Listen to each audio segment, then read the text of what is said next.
know what to do, why don't we just do it? And particularly in today's age where we have the world's information at our fingertips, we don't have the excuse of not knowing what to do anymore.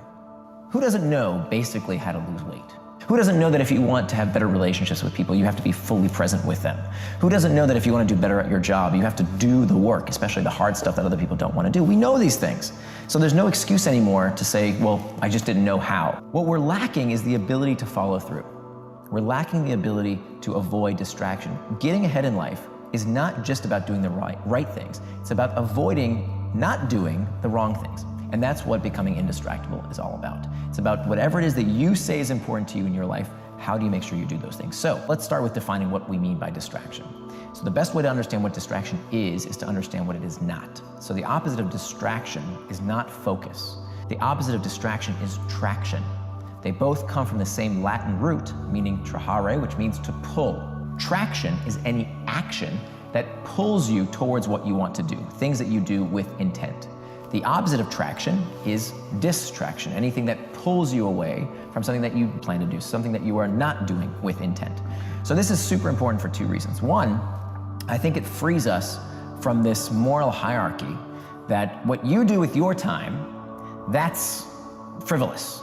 But what I do with my time, that's okay, right? So me watching football, that's all right, but you playing Candy Crush, not okay. I argue, no, anything that you want to do with intent, that is according to your values, is fine. They're both pastimes, there's nothing wrong with them. Anything can be traction. And just like anything can become traction if you plan for it, anything can become distraction as well. So for example, I work with a lot of folks, they say they're gonna do something. They say they're going to work on that big project, they're gonna stop procrastinating, do that thing that they've been planning to do, right after they check email, right after they scroll that Slack channel, right after they do that quick thing that they have to talk with a colleague real quick. And so 30, 45 minutes later, they still haven't started to do the thing they plan to do. We are slaves now to the urgent at the sacrifice of the important when we do that.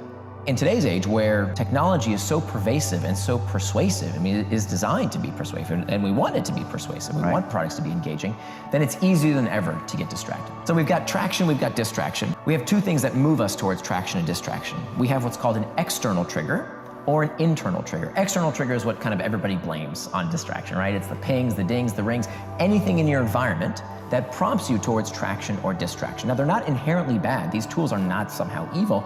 If a notification on your phone says, hey, it's time to wake up and hit the gym, or it's time to go to that meeting, or it's time to do the thing you plan to do, it's moving you towards traction. But if you get a notification on your phone while you're with somebody that you plan to spend time with, in my case, it was my daughter. One day I got this notification while I'm spending time with my daughter and I'm checking my phone as opposed to being fully present with her. That was moving me towards distraction.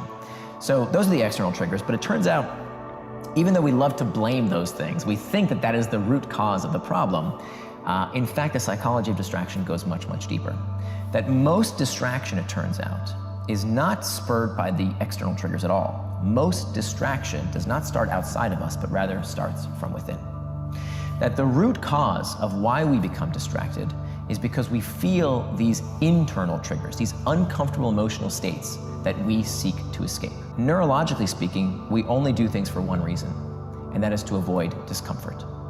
Physiologically, we know this is true. If you go outside and it's cold, that's not comfortable, what do? You put on a coat. And when you go back inside, now it's too hot, that's not comfortable, you take it off. If you're hungry, you feel hunger pangs, you eat. And when you're stuffed, oh, that doesn't feel good, you stop eating. So physiologically, we feel this all the time. This is called the homeostatic response.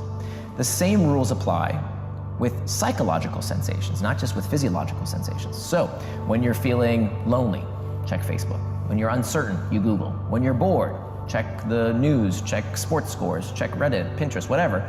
All of these things cater to these uncomfortable sensations. So that means if all human behavior is spurred by a desire to escape discomfort, that means, as you said, time management is pain management.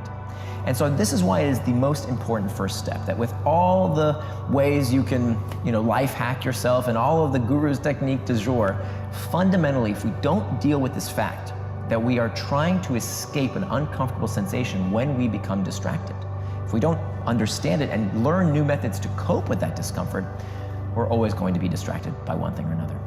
That we are so uncomfortable doing nothing that we just want to feel something. We need some kind of sensation. This is by design.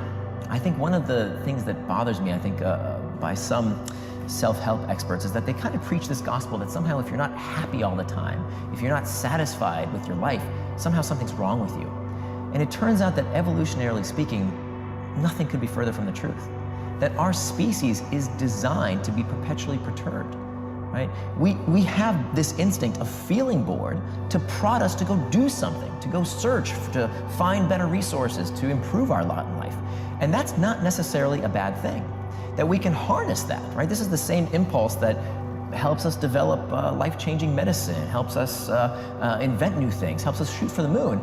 It comes from that desire for more. So I don't think the answer to all of our problems is to not want, to not crave, to not desire. I think the answer is to channel these internal triggers towards traction rather than distraction. I mean, if there's one thing that our brain is incredibly good at, is pattern matching. So if the brain feels discomfort and then finds something that can relieve that discomfort, that's what it forms the habit around. We need to understand that if we are to fight distraction, if we are to be the kind of people who do what we say we're going to do, we only really have two choices. We can either fix the source of the discomfort in our life, whatever it is that's causing us this pain, or we need tactics to cope with the discomfort that we can't alleviate on our own. For example, part of being human is that part of the human condition is that you can't solve every problem in your life. You can't even, I would argue, you can't even keep yourself from feeling those feelings. What you can do is change how you react to your emotions.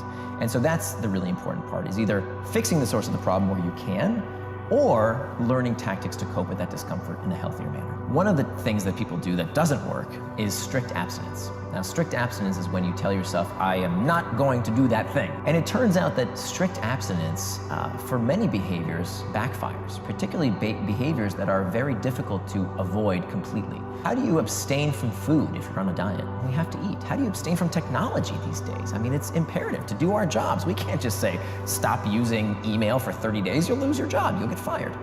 So for those type of potential distractions, we don't want to just abstain. When we do abstain, when we tell ourselves, no, absolutely not, it's almost like pulling on a rubber band.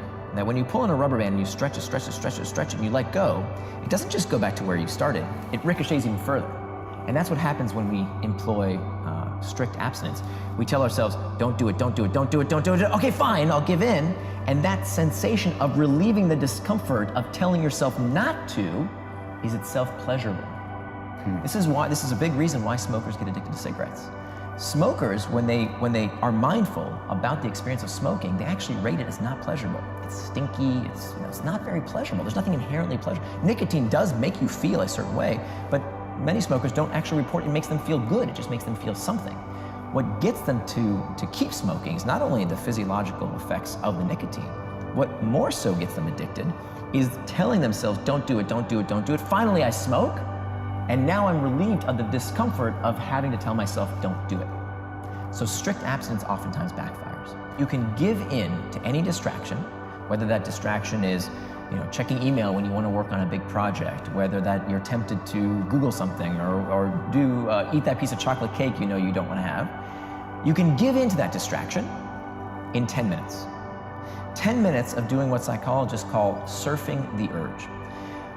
When it comes to these uncomfortable emotional states, we know that emotions don't last forever. In the moment, we think they will last forever. That's how the brain spurs us to do something about it, right? It spurs us to action by making us think, I don't want to feel this way anymore. But logically, rationally, when we think about it, emotions are like waves. They crest and they subside. So we can surf these urges like a surfer riding a wave. So for 10 minutes, what I oftentimes do, I'll take out my phone, I'll say, set a timer for 10 minutes, I'll put my phone down.